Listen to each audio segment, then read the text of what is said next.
Bismillahirrahmanirrahim. Assalamualaikum warahmatullahi wabarakatuh. Perkenalkan, nama saya Fathul Mublipat Nur, NIM E1F121017, Prodi Rekayasa Infrastruktur dan Lingkungan, Angkatan 2021. Di sini saya akan menjelaskan sedikit tentang infrastruktur wilayah dan kota di negara Kolombia. Baik, mungkin langsung saja.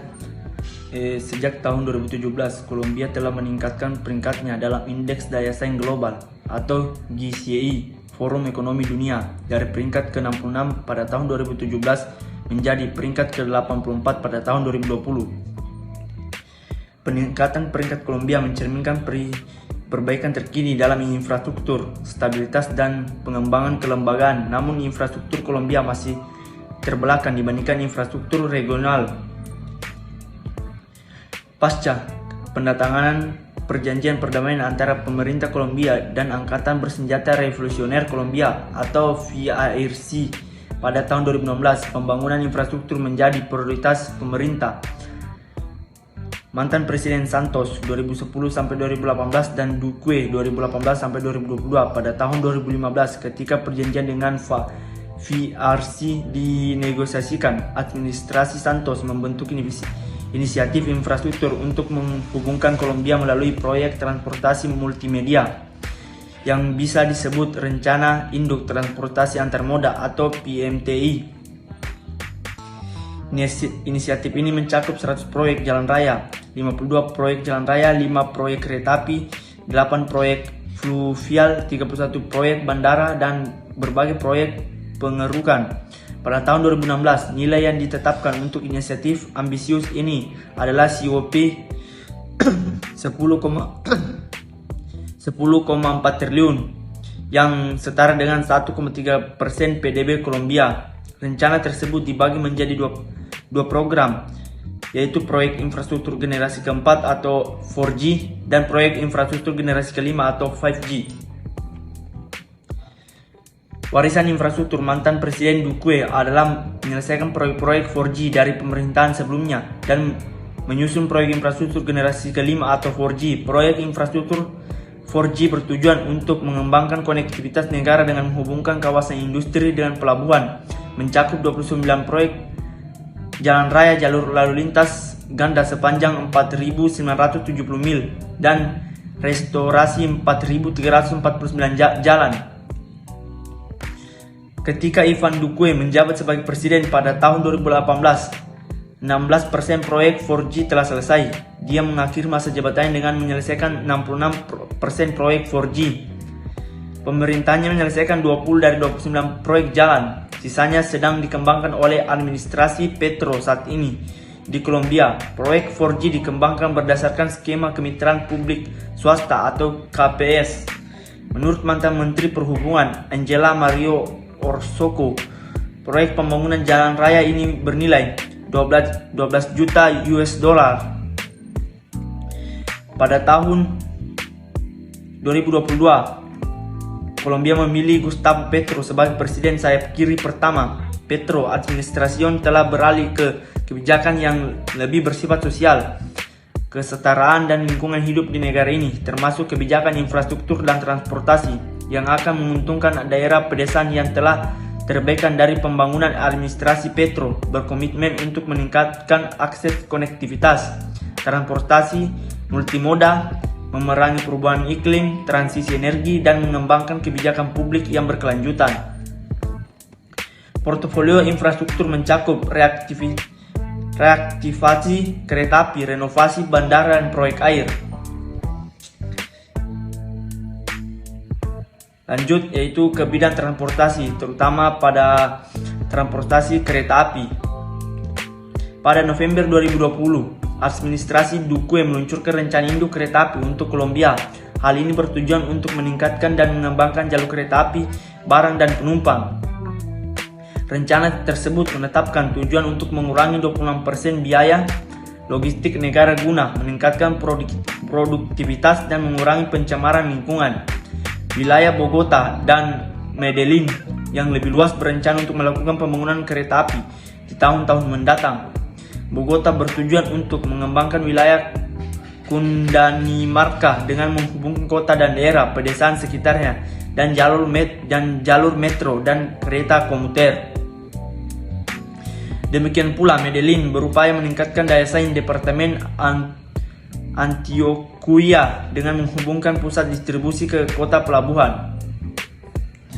Renovasi jalur kereta api merupakan prioritas bagi administrasi Petro karena merupakan janji kampanye penting selama pemilu. Jaringan kereta api Kolombia hanya aktif 37% atau 2.195 mil. Pemerintah memiliki rencana untuk mengaktifkan kembali 1.181 mil lagi. Badan Infrastruktur Nasional sedang mengupayakan pengaktifan kembali 3 koridor termasuk koridor La Dorada, Siriguana, Bogota, Belencito, dan koridor Pasifik. 2 koridor sebelumnya masih beroperasi sementara. Koridor Pasifik tidak aktif sejak tahun 2017. Untuk menjamin pengembangan koridor yang ada dan mengembangkan proyek-proyek baru, Petro Administration telah memasukkan proyek-proyek tersebut ke dalam rencana pengembangan nasional, yang berarti pemerintah Kolombia telah mengalokasikan pembiayaan untuk 70% proyek dan pemerintah daerah akan membiayai 30%-nya. Kongres Kolombia juga sedang membahas RUU perkeretaapian untuk meningkatkan pembiayaan. Jalur pertama, Bogota dari kereta ringan Medellin diberikan kepada pemegang konsesi Tiongkok. Perusahaan-perusahaan Spanyol, Prancis, dan Kolombia diharapkan akan mengajukan proposal untuk pengembangan jalur metro kedua di Kolombia. Lanjut di bidang transportasi udara, itu bandara. Di Kolombia, bandara dioperasikan oleh sektor swasta melalui perjanjian konsesi selama 10 hingga 25 tahun. Petro Administration mengumumkan 5 proyek renovasi bandara senilai 2,7 miliar USD. Renovasi direncanakan pada 2 bandara di Cartagena dan San Andres, Cali dan Bogota. Pada 18 Januari 2023, Badan Infrastruktur Nasional atau ANI membuka tender renovasi bandara Rafael Núñez di Cartagena. Saat ini ANI sedang mengaji 3 proposal perluasan dan pengoperasiannya dalam jangka waktu 8,5 tahun dengan nilai proyek sebesar 111 juta US dollar. Proyek ini dijadwalkan akan diberikan pada November 2023. Odinsa, sebuah perusahaan swasta Kolombia, telah mempresentasikan proyek kepada Badan Infrastruktur Nasional atau ANI untuk mengembangkan Bandara Internasional Cartagena. Proyek ini sedang dalam tahap kelayakan. Jika ANI menyetujui proyek tersebut, Odinsa akan mengembangkan bandara di Bauanca atau sebuah lingkungan di Cartagena. Maskapai ini akan mampu menampung 8 juta penumpang per tahun dan akan mengelola 35 operasi penerbangan per jam. Inisiatif perluasan Bandara Bogota yang diberi nama YP EDMAX merupakan investasi swasta terbesar kedua di segmen bandara. Proyek ini sedang dalam tahap studi kelayakan dan akan diberikan pada semester kedua tahun 2024 dengan nilai proyek sebesar 1,5 miliar US dollar. Selain itu, pemerintah sedang menata renovasi Bandara Gustavo Rojas Pinilla di San Andres, Alfonso Boniella di Cali, dan Benito Salves di Neiva. Lanjut di bidang transportasi air, yaitu pelabuhan. ANI memberikan konsesi pelabuhan selama 20 hingga 25 tahun kepada perusahaan swasta Kolombia.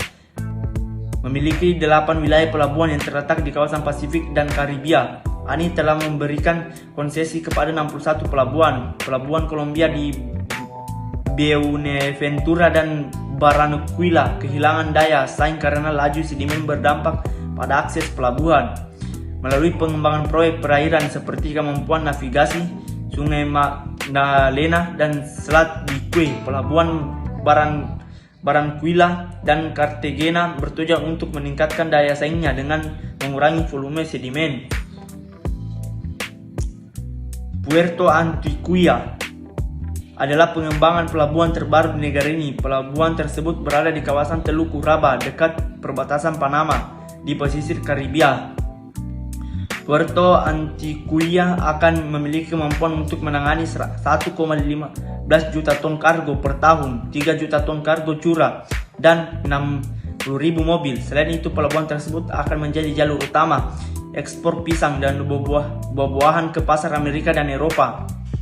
Investor utama Puerto Antioquia adalah perusahaan pisang lokal serta pengusaha Prancis dan Kolombia. Investasi pelabuhan sebesar 650 juta US dollar dan diharapkan Puerto Antiquia akan mulai beroperasi pada tahun 2025. Pada tahun 2017, pemerintah Kolombia menetapkan rencana pengeluaran pengerukan nasional bekerja sama dengan pemerintah Belanda. Tujuannya adalah untuk mengembangkan strategi pemeliharaan pengerukan untuk mengembangkan pelabuhan Kolombia.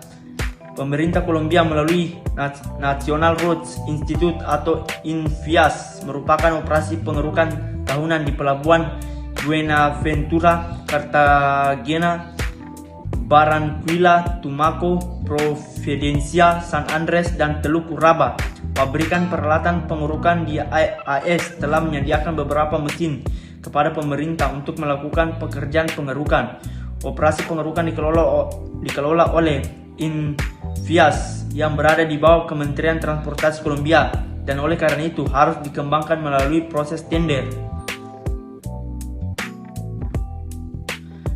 Canal del Pique adalah proyek lingkungan yang akan dikembangkan di Departemen Bolivar dan Atletico di pantai Karibia, Kolombia. Proyek ini bertujuan untuk meniru terusan Panama dengan pembangunan tanggul dan bendungan untuk mengurangi laju sedimentasi, mencegah banjir dan memulihkan hutan bakau dan rawa yang terkena dampak sedimen di saluran keluar. Proyek ini diberikan kepada perusahaan Spanyol CACR pada tahun 2022 dengan masa konsesi 15 tahun dan nilai proyek tersebut sebesar 721 juta US dollar. Lanjut, yaitu bangunan tempat tinggal di Kolombia.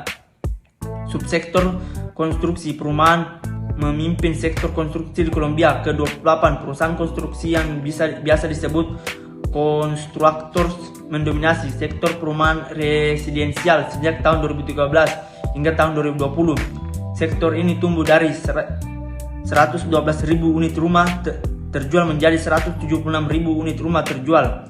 Meningkatnya permintaan ini terkait dengan subsidi pemerintah Kolombia untuk pembangunan rumah bagi masyarakat berpendapatan rendah dan tingkat suku bunga hipotek yang rendah. Pada tahun 2023, sektor ini berhenti tumbuh dan perumahan bagi masyarakat berpendapatan rendah tak turun 66% dibandingkan tahun 2022. Perlambatan pembangunan tempat tinggal terkait dengan inflasi lokal dan devaluasi mata uang. Baik, mungkin itu saja materi yang dapat saya bacakan pada malam hari ini tentang infrastruktur wilayah dan kota di negara Kolombia. Sekian dan terima kasih. Saya akhiri dengan ucapan wabillahi taufiq wal hidayah. Wassalamualaikum warahmatullahi wabarakatuh.